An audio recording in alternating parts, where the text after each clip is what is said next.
Alright guys, I'm feeling a little bit festive. I'm going off script. I had a little bit of tequila, just a little bit of tequila. Enough to know that it's very not safe for me to drive, but fuck it, someone has to pick up chicken wings. Anyway, I wanted to make a video celebrating Halloween, because I like Halloween a lot. It's one of my favorite holidays. It's not the greatest of all time. Some people fucking worship Halloween, but it's a ton of fun. So I decided, fuck it, let's see about finding something festive for us all to enjoy here, ladies and gentlemen, boys and girls, dudes and dudettes, whatever title you want to assign yourself, you fucks. Anyway, so I decided, fuck it, let's see if there's any funny articles about horror movies we can talk about, we can enjoy. And turns out, yes there is. The Mary Sue, which is a tampon rag, and I'm being serious here, it's a tampon rag for feminist blogs and wannabe Tumblr girls to puke their thoughts out as though it's the pus and horrid, decomposed, rotting nothing that is their souls. They just throw this all out on the internet and expect everybody to care about it. Sort of like what people do with YouTube videos. But the thing with this particular Mary Sue article, the thing that is really kind of interesting me is the Mary Sue, a supposed feminist website, all there for the advancement of women, out there to make sure that little girls have fat 40-year-old cat women to look up to. One of their writers, at least I'm assuming it's one of their writers, because they didn't put the real name here, it's Princess Weeks. What the fuck is that? Is the author of this particular honest article here. Yeah, that's good sign. But Princess Weeks decided to pen a little article talking about how she finally sat down and watched Alien, Ridley Scott's Alien, the sci-fi horror classic, one of the best Lovecraftian style horror movies you can ever watch.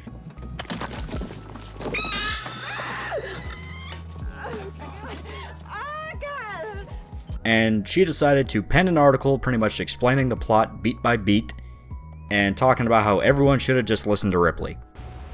No shit. Anyone that has seen Alien knows that, yes, that's exactly what needed to happen. Everyone needed to listen to Ripley because she was the voice of reason on this ship.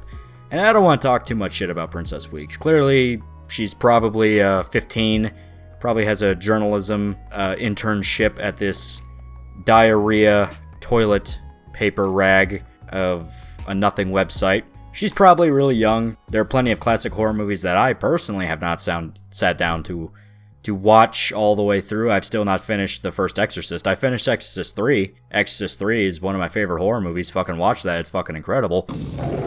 I see we are praying now.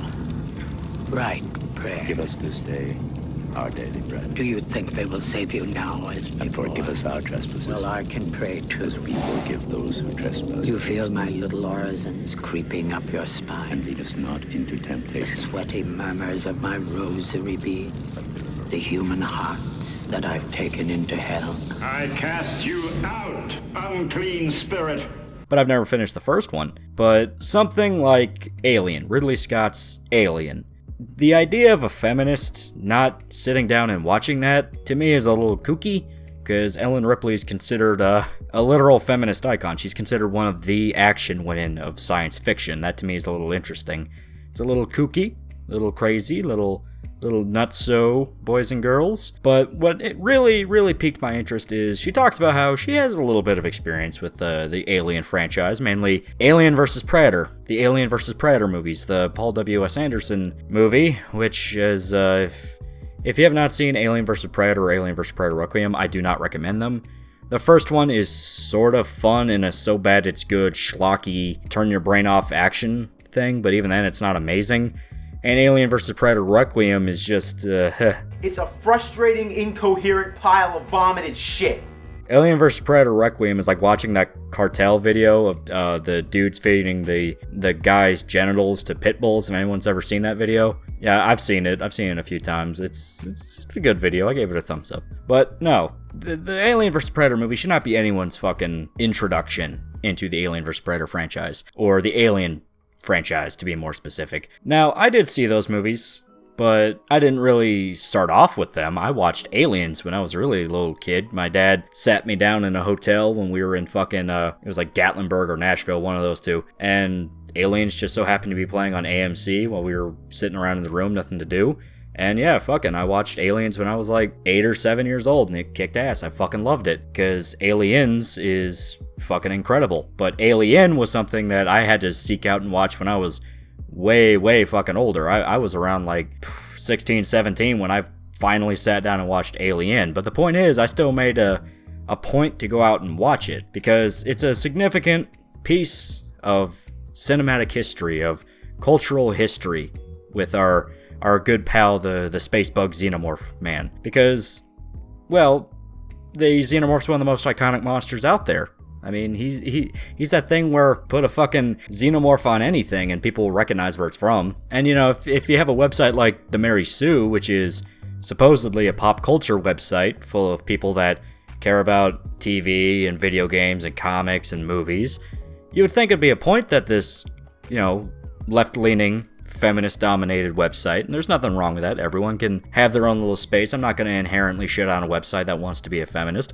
Obviously, I say watch out for the dudes that work there, because they're probably going to try to butt-fuck you, so watch your drinks, ladies. You would think these people would try to make it a point to try to get that out as soon as possible, like, hey, check out Alien as soon as you can. You know, Alien, Terminator, Ghost in the Shell, stuff with really strong female leads that people recognize and care about and see as badass women in movies. So yeah, it is just a little amazing that we have these Starbucks hipsters, these 20 to 30 year olds that whine on Twitter about how, oh, why aren't there enough women in movies? Why aren't there enough women kicking ass and taking names? Well, why are we just now getting all these straying women's? And then they're discovering shit like Alien, which came out in fucking 1979. Aliens, which came out, I want to say that was like 84 or something. But they're just now realizing that, yeah, this has been a very, very time-honored tradition. People love big, strong muscle mommies that kick ass. It's just a thing. So they're not writing a new trend. If anything, they're bastardizing the trend.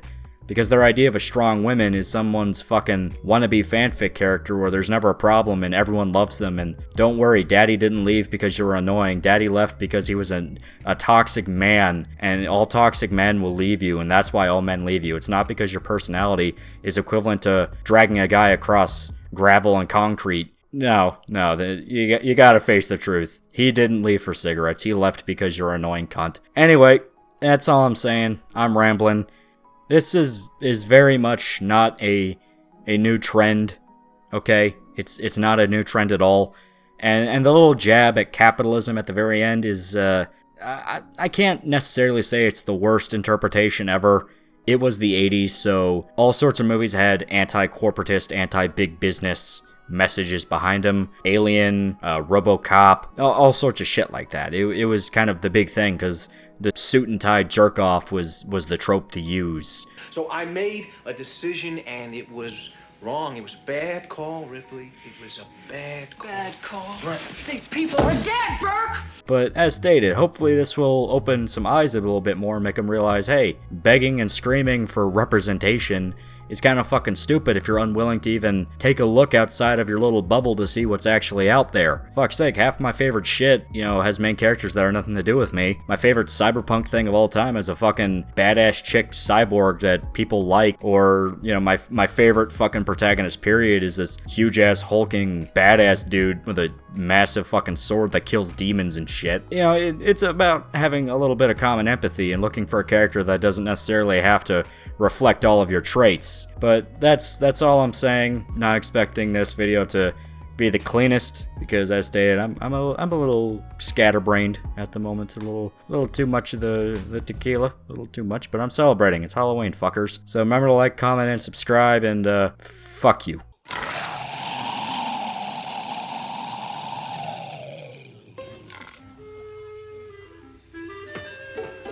Hello, my baby. Hello, my honey. Hello, my ragtime gal. Send me a kiss, my wire. Baby, my heart's on fire. If you refuse me, honey, you lose me. Then you'll be left alone. Oh, baby, telephone and tell me I'm your own. Check, please.